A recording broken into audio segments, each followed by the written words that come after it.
Welcome to the Alcohol Free Life podcast, brought to you by thesoberclub.com. I'm Janey Grace. This is for you if you've quit the booze or you'd like to, or maybe you're just sober curious. I'll bring you tips and motivation without any judgment, and there'll be inspiration from experts, quit-lit authors, and sober heroes.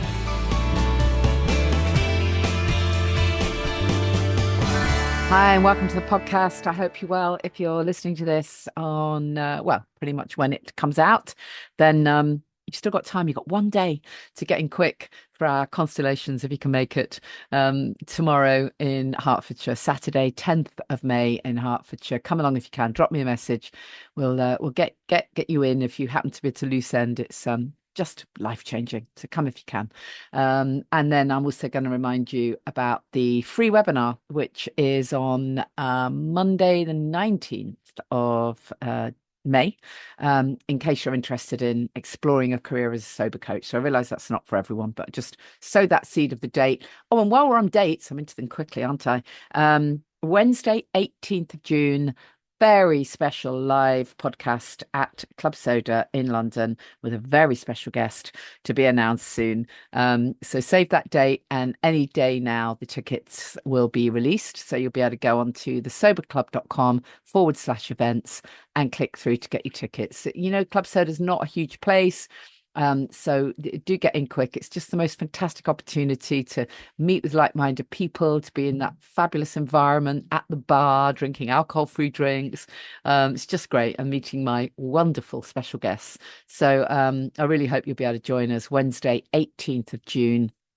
You can come on your own. You'll be absolutely made welcome. There's been lots of people that have felt really nervous, like, oh God, shall I come? But they just drop me a message first, and then we will meet you. And I promise you, you'll leave having made a friend or two, and you'll feel totally welcomed. So just want to sow those seeds of the dates before we get into the podcast. I'm going to be chatting today to one of the sober coaches that trained with me a little while ago, Toby, because I thought it would be really interesting to find out what the picture is like in Europe in terms of alcohol-free drinks. And I mean, we know there isn't a replica of Club Soda, sadly, anywhere, but I just thought it'd be interesting to know what the scene is like. So in the next few weeks, I'm going to chat to a couple of people from different countries. We're going to chat to Monica, who is in Germany, and Darren, who is in Paris, I'm hoping. But today we've got Toby, who is based in Switzerland and just has his own just absolutely fascinating, really compelling story to share. So I thought it'd be great to bring you that. So if you're interested in sober coach training, we've got that webinar on the 19th of May. You'll find everything at thesoberclub.com. You just click on events there. What I have to talk to you about today, if you've seen my social media posts, you'll know in advance that this is going to be one of those podcasts where I have to have a little rant. I kind of apologize in advance, but not really, because the article that I saw in the week was about a private school in Hertfordshire that's been granted permission to hand out alcohol vouchers to 16 to 18-year-olds at educational social events. Yeah, you actually heard that right. Wine, beer, or cider served to teenagers at school, given free, as it were, for them to have 2 drinks, I think it is. Now, the reasoning for this, clearly you and I know that it's total BS, but their reasoning, the school's deputy head insisted to the counsellors, because they had to actually get permission, that the events would normalise putting students in situations where they can say no and give them practice of being around drinking ahead of going to university. Oh my God. This head teacher or deputy head said, we looked at the normalization of saying no, the normalization of being with others that do not drink and not being forced into it, the normalization that someone might say no for several reasons and you don't have to ask that question. Well, that sounds great. Yeah, I absolutely agree. Let's make sure that choosing not to drink is as normal as choosing to drink. But the way they're going about doing that is giving them vouchers for alcohol. And thankfully, there was someone with common sense. Aideen Dunn, who is the public health consultant for Hertfordshire County Council, apparently objected and told committee members that the school was showing a blatant disregard for health harms on the basis of social acceptability.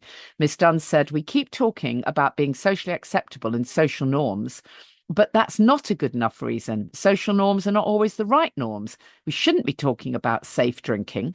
And that's a term used in a letter to parents. It's not safe drinking. It's not a safe product. And there is no such thing as safe drinking. Well, yes, I am with you, Miss Dunn. I am 100% with you. And she accused the school of victim blaming by saying that young people need to be equipped to handle situations where alcohol is available, suggesting that it implied the onus is on the young person, that it's their behavior that has the consequences, not the product they're consuming. Isn't that a great way of putting it? They're doing this, implying that the onus is on the young person, their behavior, not the product. It's the alcohol that's addictive. Alcohol's a drug. Just because it is legal and social acceptable doesn't mean we need to push young people into it to get them used to it. For God's sake, normalizing alcohol consumption doesn't prepare those teenage girls for life. It will blur all the boundaries, for God's sake. And their logic, practice for university, practice. So they reckon the way to teach young people to make healthy choices is to expose them to a harmful substance. Oh, but in a controlled way, just the 2 vouchers. I mean, what's next? Cocaine vouchers in case, they're offered that too. I mean, seriously, it's scary. And all of this is in the zeitgeist of what we're told that young people are drinking less, that they're more self-aware, they're more health conscious. And if they're not, well, for God's sake, what are we doing? Seriously, what are we doing? I really found I found it so shocking, actually, I have to say. If we truly want to empower those girls, we'll be teaching them to hold their own in a room without needing to conform to. Of course, if someone said no to a drink, you're going to respect their choice. Why in God's name would you not? And why would you want to start drinking alcohol if you don't have to? It doesn't. It's not. It doesn't have to be a rite of passage, right? It doesn't have to be. It's not about trying. In fact, the county councillor, Miss Dunn, actually said in the piece, "There's no such thing as safe drinking, and trying to position alcohol consumption as a rite of passage that we must manage responsibly misses the point entirely." Absolutely right. Absolutely right. We don't need a gateway. We don't need to open that gate. Everybody that I know, everyone in the sober club, they've only got one massive regret, and that is they didn't do this sooner. I mean, God, if somebody had told me, if somebody just helped me realize, I don't need alcohol to be able to feel okay. So, I found it shocking, and I found it quite sad, actually. And another thing that really made me think this was just kind of bizarre was that I'm really aware of, within education, the problems around alcohol. So, I mean, I know that it's, rife in any profession, isn't it? Of course it is. But I think I've mentioned on the podcast before that when I did my TEDx talk, it was a TEDx event in Norwich. And one of the reasons they wanted my talk was because the guy told me, straight up that many of the teachers and the professors in Norwich, where of course there is a big university and a very big educational scene, are absolutely flawed by over drinking. It's absolutely rife. It really is. And then a little later, a couple of years ago, I co-wrote Stress to Calm for Teachers, Stress to Calm in 7 Minutes for Teachers. I co-wrote it with Beverly Densham. And in order to write that book, we did a series of books. We've got one for teachers, one for nurses. And I'm sorry, one for lawyers, one for nurses. And in order to write that book, we sent out a survey and we got anonymous replies from teachers. There were it was a real mix. There were some school teachers in both the private and the public sector. There were some head teachers responded. There were teaching assistants. There were former teachers. And one by one, these responses that came in actually blew our minds. I have to say, we were really shocked at the response. We had expected the teachers to say that they were, under some stress and their workload was tough and they had some pressures. But I don't think we were prepared for what we actually read, which was, just absolute devastation. kind of covers it. These were people who got the Sunday scaries. They didn't want to go back to work on a Monday. They loved working with the kids. Everyone said that they were kind of they knew that it was their heart's calling to teach, but the paperwork, the pressures they were under was huge. And in, I don't know, high percentage of cases, they mentioned that they used alcohol to cope and that they were over drinking. We hadn't even asked about alcohol in the questionnaire, but many of them said they found themselves over drinking, couldn't wait to get home to down a bottle of wine to cope with the stresses of the day. So if that little tiny survey that we did was representative of the wider picture, then what in God's name is anyone in education doing, thinking that this will be the answer to give alcohol to 16 to 18-year-olds to get them used to it? So anyways, there's my rant for this week. I have reached out to the Welling and Hatfield Times that did that piece, and I'd love a debate. Let them bring me on. I'll go and talk in the school. And it's not about being judgmental or being holier than thou. I've been there, done it. I've got that T-shirt. I know what it feels like to drink. I know what it feels like to go down that rabbit hole and get utterly caught in the alcohol trap. And I also now, thank God, know what it feels like to be free from it. And, I wouldn't go back for £1,000,000. Not for £1,000,000. So there endeth the rant. Well, I'm absolutely delighted that my guest is Toby Ernberg. Toby's a coach who trained with me fairly recently. Welcome, Toby. How are you? Thanks, Jenny. I'm good. How about you? Great. Yeah, great. Yeah. So you worked with me in January, wasn't it? Yeah, A few January months ago. batch. Yeah, Yeah. exactly. Yeah. And I really wanted to chat to you, Toby. I thought it'd be really interesting to get your take on where everything is at Mm. in other countries, effectively around alcohol. And you live not far from Geneva Yeah. in Switzerland, but you've lived in the UK, haven't you, as I well? studied in the UK, and Yeah. I'm originally from Sweden, so I know Europe well, Sweden, Yeah. Nordic, and the Yeah. UK. So Interesting. quite a good sort of A barometer. Yeah. barometer Yeah. of all Yeah. different Yeah. Sure. cultures and Sure. countries, habits. Tell us a bit about your story first, just whichever, any bits you want to share about what Yeah. happened for you. So I guess I was, pretty normal childhood, good childhood, born in Switzerland and two Swedish parents, lived in a pretty international environment. They were working for the UN, so we went to the international school, hence the English. And yeah, started drinking probably around 16. Yeah. Socially, Switzerland has quite a low, quite open culture to drinking. And I think, as I felt at least at the time, quite a normal drinker, parties on the weekends mainly, skiing, etc., was in ski resorts where you drink a lot.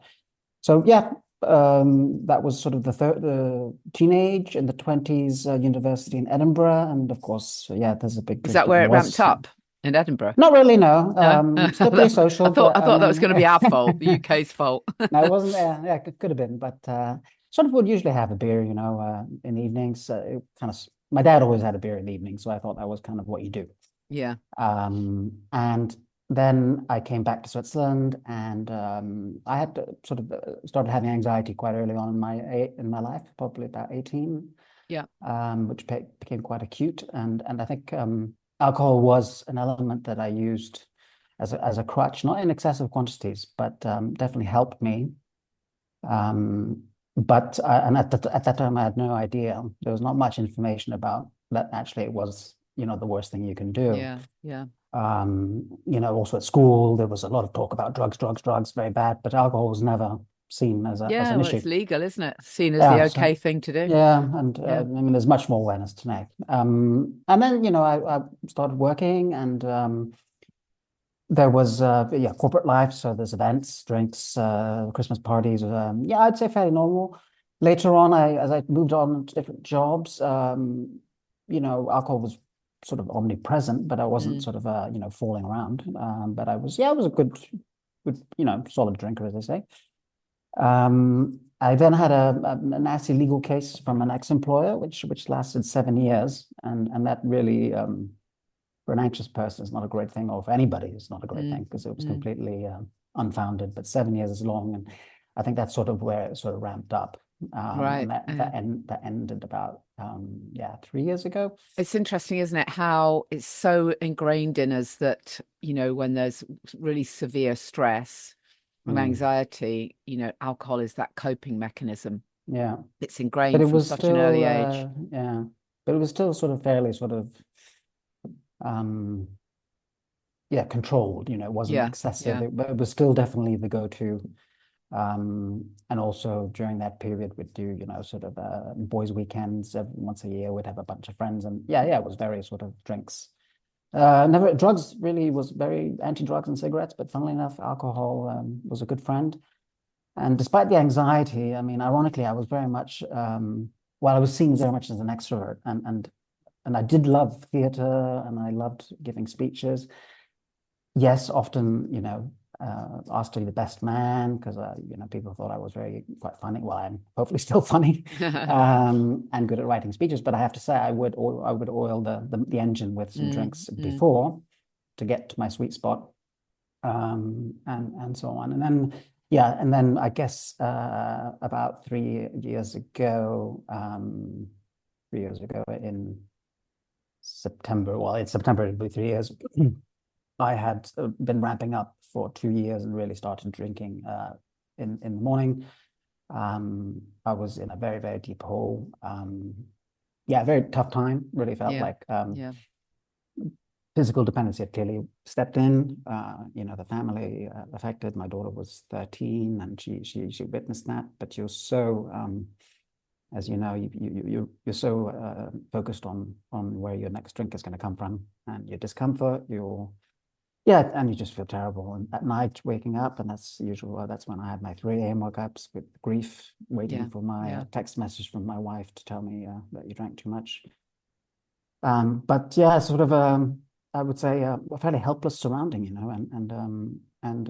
but I knew I had a problem. I just didn't know, so financially was draining. I wasn't paying bills, and I was just getting into this hole where I literally didn't know how to get out. Yeah. Either Probably in the win, trap.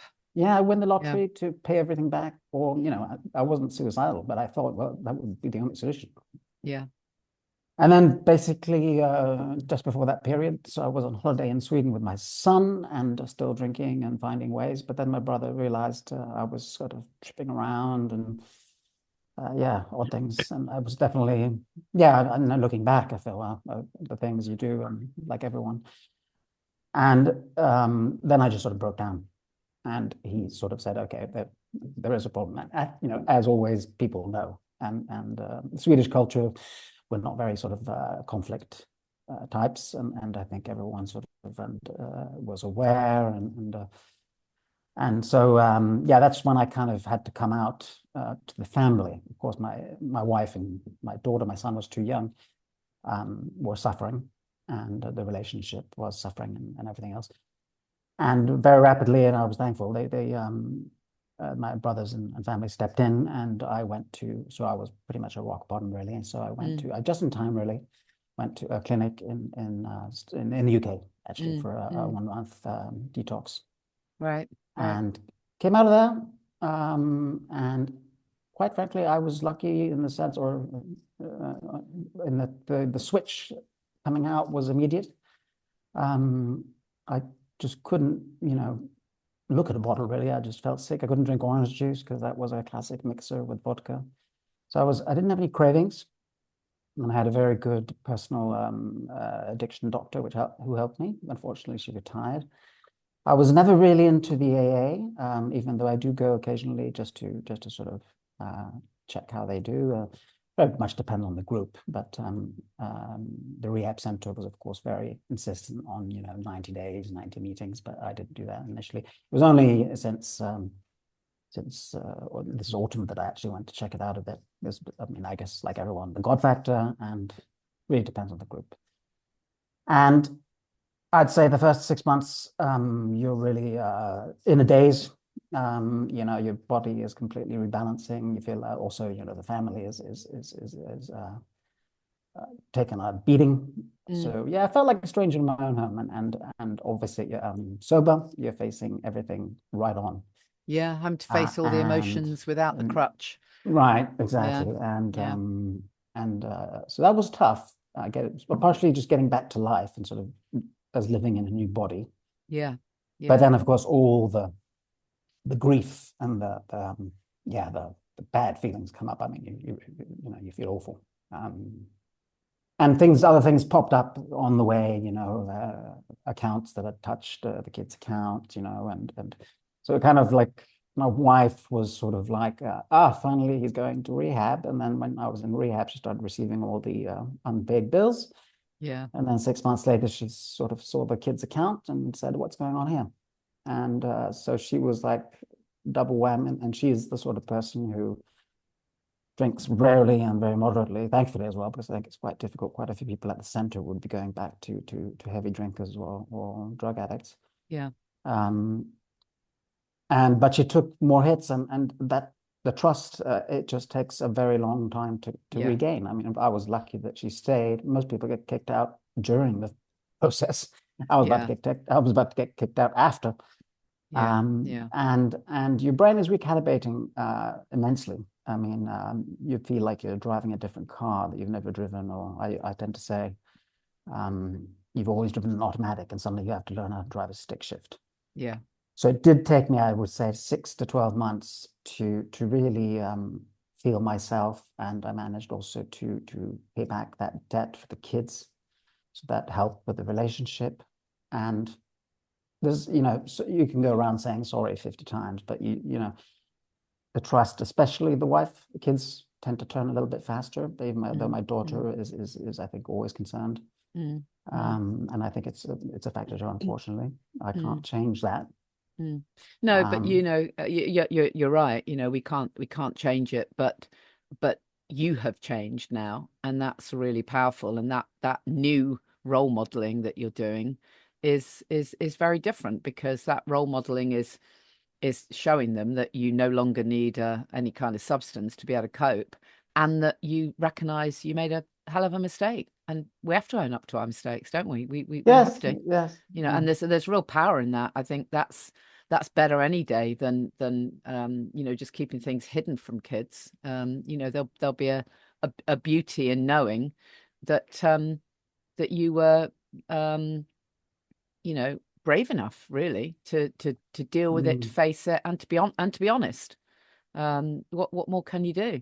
So I think you're really brave sharing this, Toby, because from the kind of background you're from, it's not exactly kind of everything you know rough in your background, as it were. No, no, You no. come from a obviously good good background. So Yeah, what I find it really interesting about this kind of story is that when you look back, um it in your particular case, it wasn't necessarily that there was huge trauma in your childhood, unless there's stuff you're not telling me.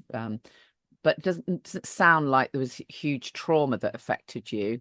So looking back, what what could have helped you if you'd come across it, or if there'd been more of it? I haven't given you a chance to prep this answer, so don't worry if you can't think of anything. But I just kind of In what wonder, sense was do you there mean? anything that you kind of think, if only I'd have found out about X and Y then, or if only Mm, this had been happening then, I needn't have gone down this booze elevator. yeah.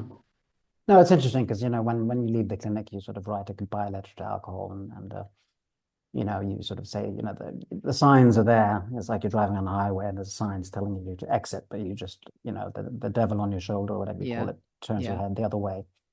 I mean, I've been therapized through, I could probably write a book about therapists, the Yeah. Yeah. amount I've seen and medication I've taken for anxiety, but never ever did they talk about alcohol. Well, exactly. Exactly. And I think that's the key point I is think that that's the key, isn't it? I would say alcohol, and in my case, caffeine, Yeah. So two if only substances. someone had actually, if only of you could have become aware much earlier that alcohol is a depressant and that it will fuel the anxiety and literally make everything worse. But we're not told that, are we? Absolutely not. I'm 52, so and I don't think it's changed much in Switzerland, but the medical doctors are not trained on that, on nutrition No, no, exactly. or I mean, they might ask you if you have a odd sort of liver readings, they might say, well, you.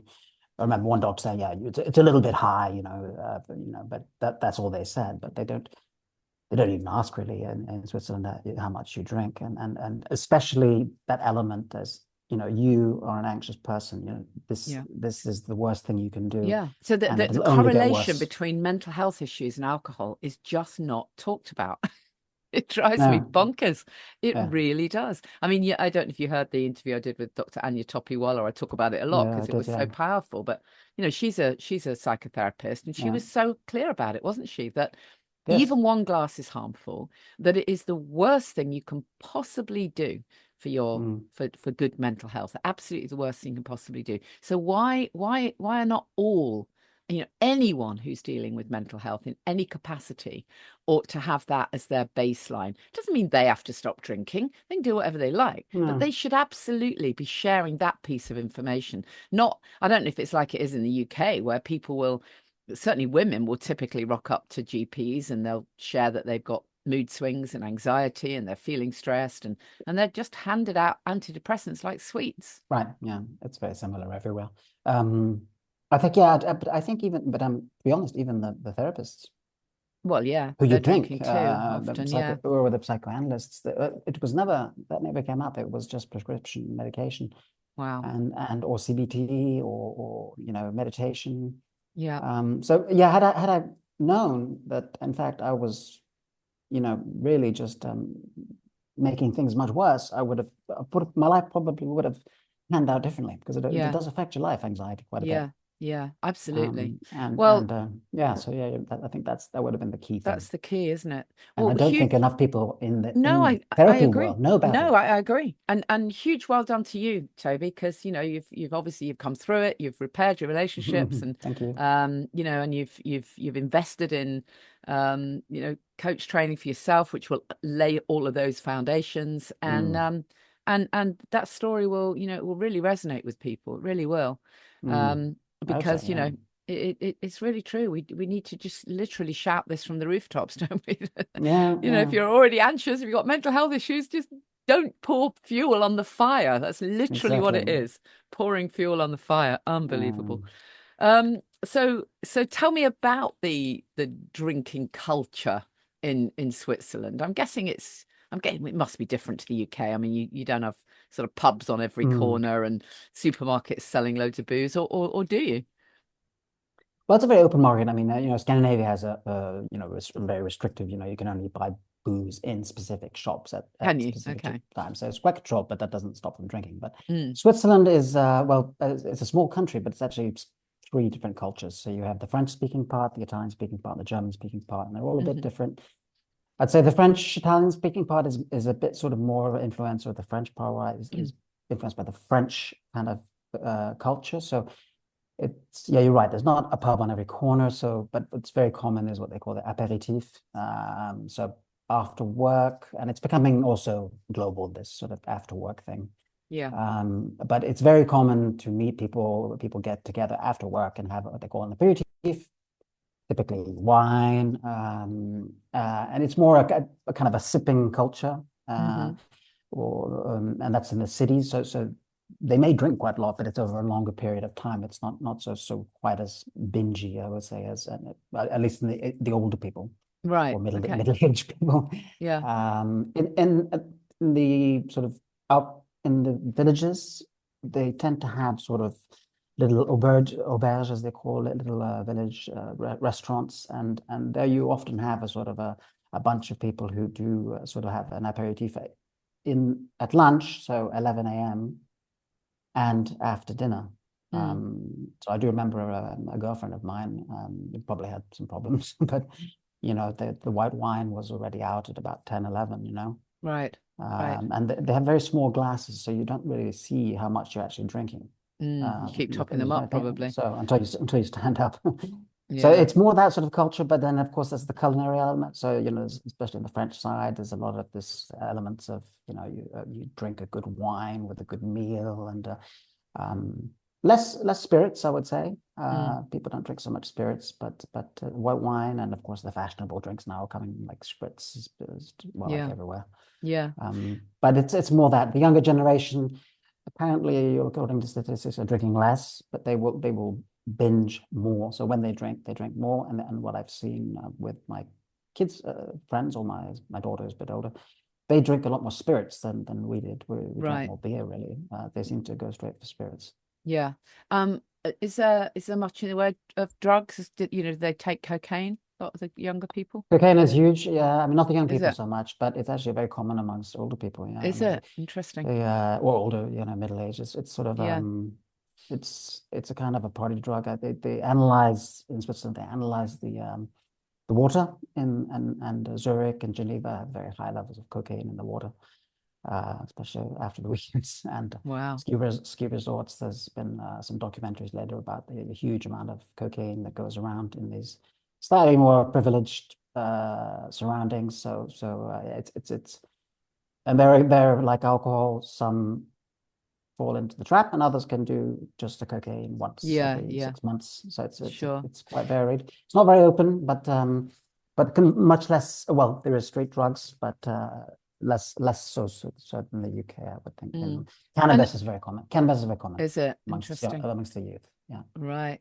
So, what about the whole, new movement, the sober curious movement? Has it Mm. reached Switzerland or not? Well, I think dry January is definitely since 2, 3 years has ramped up. Hmm. I noticed this year that there was a lot of talk about it, dry January, Yeah. in the newspapers, and people are doing it more and more. It's not as big, of course, as in the UK. Um, but the choice of alcohol-free drinks is very limited. Is it? That was going to be my next question. Yeah, What, so your it's supermarkets growing. wouldn't have much, Yeah, or you'll have it depends where you go. So if you go to sort of specialized, slightly more expensive shops, you'll have the beer element is building up. yeah. Um, the- in the area where I live, I'd say between Janey and Lowe's, and I only know one shop that only does, and she's quite an entrepreneurial person. She chooses very selective wines, everything alcohol free, and she gives advice as to meal combinations. So you Well, do that's actually good. have people who drink, but who would like to try not Mm. an alcohol free wine. But when I was in the UK, I saw the selection was much bigger. Yeah, definitely. So you Um, you wouldn't have any alcohol-free bars that are no, you wouldn't solely find a fully. alcohol-free? No, No. you wouldn't. I wasn't a no, you wouldn't find that. And you generally you'll find one brand of beer Hmm. in a Okay. bar that's alcohol free, Right. You must have and loved it definitely in the not. UK.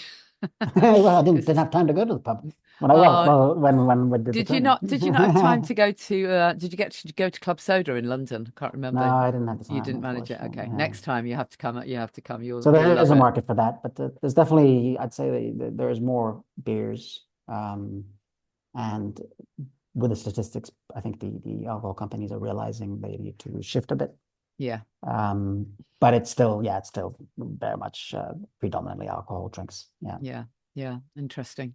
Well, And thank you, yeah, Toby. yeah, I appreciate your take on it. I sure. mean, it is interesting, isn't it, to just get a sense of I mean, because in the UK, we are we kind of led the way, I think, really. I mean, Mm, ahead of the States even, I think, mm, on the amount of choice so quickly. It mm, seemed to sort of escalate quite quickly yeah. around about kind of about 6 years ago. It really seemed to escalate. So hopefully, you know, you never know, the same will happen Yeah. for other places, and they'll catch up, quickly, because you know, whether people drink or not, you need choice. You know, even if Mm, people drink, there are going to be occasions where they don't drink. And if they can, if there's a more choice that's yeah. available, the better it is, and it more it raises awareness, you know. So, Yeah. anyways, thank you so much for sharing your story. Where can people find out more about working with you? So they can go on my website, which is www.sobercoachforyou.com as number 4 and letter U, sober club for you, letter U.com. And I do generally on Zoom, so I can do Swedish, French, English. So wherever you are Oh, in yes, of this course, you world, are bilingual. try it, Yeah, try. yeah, excellent. So Toby, I really appreciate it. yeah, great. And me We'll pop too. that in the show Good to notes. see you Thanks ever so again. much. And All right. yeah, next time you come over to the UK, in fact, I'm Sober going to be Club. doing a live podcast at Club Soda. So Okay, I'll great. find out when it is and see if you can come over, and we'll Well, introduce you to. you'd have to open a couple of branches here. Yeah, well, if you get inspired, you know, perhaps that will be your next project. You never know. Yeah, who knows where this will go. Thanks a lot, Toby. Thanks, Cheers. Janey. So, if you are interested in training to be a sober coach, we have a free webinar Monday, 19th of May. I know this is not for everyone, but you know, just if you did quit a while back and now you're thinking, actually, you know, I want to find a new purpose. I want to share some of my enthusiasm. I want to inspire other people. Then join us for this free webinar. It's not at all salesy. I am absolutely not trying to push my training course on you. It's a chat, really. It's a conversation about how exciting it is when you find sobriety and you can find your purpose. So join us for that. It's free, but you do have to register. It's 7:30 p.m. on Monday, the 19th of May. If you go to thesoberclub.com/events, you'll find the link there to register. And it would be great to have you on that call. Limited spaces, so do sign up and share it with anyone you think might be interested. And then just another mention for that very special live podcast, reunion, meetup, call it whatever you will. Amazing special guest to be announced very soon. It's at Club Soda in London. Tickets will be available very soon. They may already be available at the time of recording. Not sure, but they hopefully they'll be available by the time you're listening to this. So it's on Wednesday, 18th of June. And again, if you go to thesoberclub.com, click on events, you'll be able to click through and grab your tickets. It's quite a small venue, so don't miss your opportunity. I know that not everyone's in London. I know it's a school night. I know it's tricky, but it's so worth it. Everyone who comes to these events, they just go away feeling just so inspired and so connected. It's that amazing sense of community. It feels, you know, really special to have that amazing sense of community. So do come if you can. I'll get the link to the tickets up as soon as possible.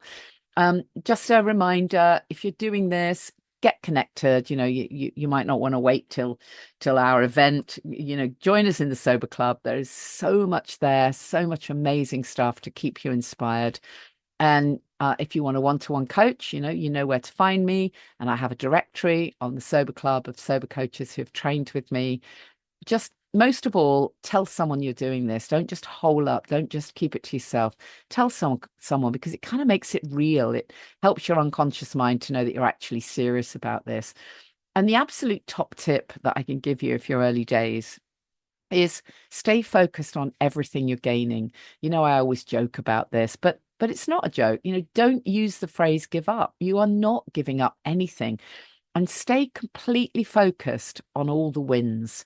Every time the negativity comes in, every time the triggering thoughts or the in inverted commas cravings, which are just thoughts, every time they rear their ugly head, just take a pause and remind yourself why you're doing this, and just start to get excited again by all the good stuff that is to come. Because yeah, you do have to push through that hard bit. You know, you're rewiring new neural pathways. It's a hell of a lot going on. You're recalibrating everything, but there are things that make it easier. The pieces that we talk about in the Sober Club, they will support it. So do get some support, do get some resources under your belt. It makes, such a difference when you do. But staying connected, being out about it all, and focusing only on what you're gaining, it's really the key. So sending you a big hug, and see you same time next week. Thank you for listening to the Alcohol Free Life podcast, brought to you by the Sober Club. Please rate and review. And if you want support, accountability and inspiration, and you want to live your best life without the booze, check out thesoberclub.com.